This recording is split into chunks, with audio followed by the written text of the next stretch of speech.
સુરેન્દ્રનગર જિલ્લાના વઢવાણમાં એક શાળા કાર્યરત છે કે જ્યાં એડમિશન લેવા માટે વિદ્યાર્થીઓની પડાપડી થાય છે અને એડમિશન જ્યારે ખોલવાનું હોય ત્યારે એડમિશન લેવા વાલીઓની લાઈનો લાગે છે। આ કોઈ ખાનગી શાળા નથી પણ સરકારી શાળા છે।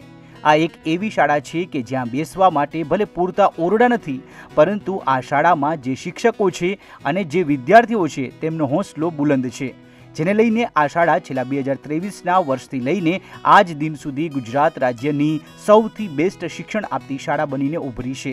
આ શાળાનું નામ છે શ્રી ગણપતિ ફાટસર પ્રાથમિક શાળા। અમારી શાળા પ્રાઇમરી શાળા કરતાં પણ ખૂબ જ સારી રીતે અભ્યાસ કરાવે છે અને અમારી શાળાના શિક્ષકો અમને ખૂબ જ સારું ભણાવે છે। અમારી શાળા ખુલે એના 1 કલાક પહેલા અને 1 કલાક પછી અમને સીઈટી, જ્ઞાન સાધના, એનએમએમએસ જેવી સ્પર્ધાત્મક પરીક્ષાની તૈયારી પણ કરાવતા હોય છે। વઢવાણના ગણપતિ ફાસ્ટર વિસ્તારમાં આવેલી આ સરકારી શાળા સમગ્ર ગુજરાત રાજ્યની સૌથી બેસ્ટ શાળા જાહેર થઈ છે। આ શાળામાં એડમિશન લેવા માટે ક્લાસ 1 અધિકારીઓ પણ ભલામણ કરતા હોય છે, કારણ કે આ શાળાનું શિક્ષણ અને શાળાનું કાર્ય અતિ ઉત્તમ છે, જેને લઈને ગુજરાત રાજ્યની સૌથી સ્માર્ટ સરકારી શાળાઓમાં તેનો હવે સમાવેશ થઈ ગયો છે। 2023થી લઈને 2026 સુધી બેસ્ટ શાળા તરીકેના એવોર્ડ પણ આ શાળાને પ્રાપ્ત થયો છે। શાળામાં માત્ર 4 ઓરડા છે અને શિક્ષકો દ્વારા 2 પાળીમાં આ શાળા ચલાવવામાં આવી રહી છે। વિદ્યાર્થીઓને કોઈ પણ પ્રકારની હાલાકી ન ભોગવવી પડે તે માટે હવે સરકારે પણ આ શાળાના નવીનીકરણની મંજૂરી આપી દીધી છે। આ શાળામાં નિમ્ન મધ્યમ અને મધ્યમ વર્ગના 500થી વધુ વિદ્યાર્થીઓ અભ્યાસ કરે છે। ખાસ વાત એ છે કે દર વર્ષે આ શાળામાં એડમિશન લેવા માટે 300થી પણ વધુ વિદ્યાર્થીઓનું વેઇટિંગ હોય છે।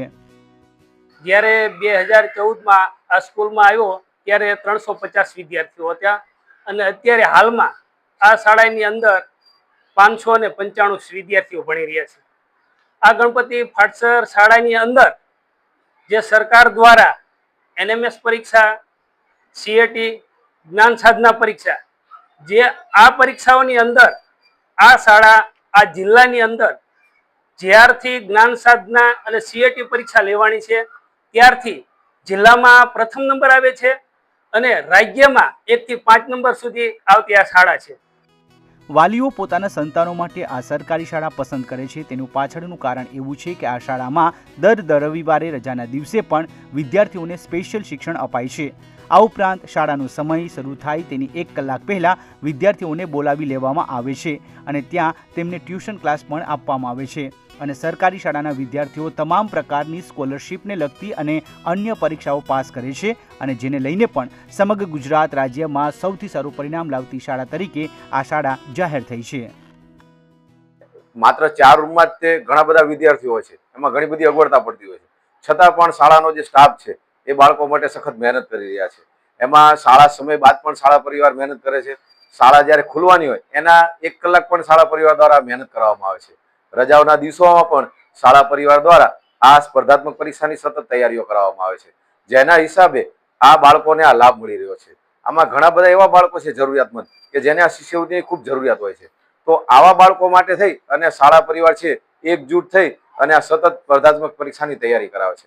આ પરીક્ષા માટે અમે દરેક પરીક્ષાના 50-50 થી વધારે પ્રેક્ટિસ પેપરો લઈએ છીએ અને જેનું પરિણામ અમને મળે છે કે આ વર્ષે 8મા ધોરણમાં 76 બાળકો હતા, એમાંથી 58 બાળકો જ્ઞાન સાધનાના। અમારી શાળા ખૂબ જ સરસ છે। અમારી શાળામાં સીઈટી, એનએમએસ, જ્ઞાન સાધના જેવી પરીક્ષાઓની તૈયારી કરવામાં આવે છે।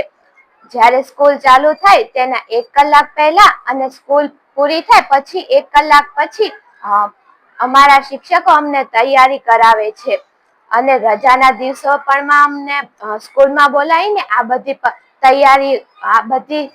તૈયારી કરાવે છે। હાલના તબક્કામાં ગુજરાત રાજ્યના શિક્ષણ મંત્રી પ્રદ્યુમન વાજા દ્વારા આ શાળાની કામગીરીને બિરદાવવામાં આવી છે અને હાલમાં 5 રૂમમાં ચાલતી આ શાળા હવે સ્માર્ટ શાળા બને તે દિશામાં પ્રયત્નો હાથ ધરવામાં આવ્યા છે। ત્યારે 20 જેટલા ઓરડાઓ બનાવવાની આ શાળામાં મંજૂરી આપી દેવામાં આવી છે અને કામગીરીનો પ્રારંભ પણ કરવામાં આવ્યો છે।